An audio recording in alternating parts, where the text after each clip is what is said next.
Hey guys, in this video I'll show you how to use a variable in your Grafana queries. So I have this variable right here, it's called random walk. And if you don't know how to actually add a variable, let me quickly show you. Click here on settings, come here to variables, and here you can click on a new variable, okay? And go ahead and configure the settings.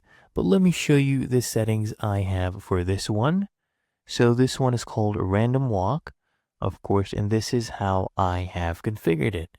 Okay, you can go ahead and configure according to your options.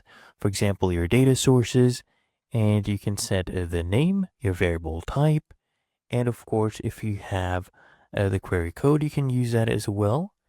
And if you want to include an all option, you can do that. And when you want it to refresh, so I have set it to on a dashboard load. So make sure you save this after you run the query. There we go. And now we'll go back to our dashboard and we will open up any panel. Let's say this panel right here. So you click on these three dots and then click on edit. Now, to use this variable in a query, we come down here under queries. As you can see, right here, we can add a new query. And this query number 3, you can choose the scenario. So right here, you can choose a random walk, right? But to be able to use that, since I had assigned it to this data source right here, it was called Grafana, you should see the different query types I had assigned.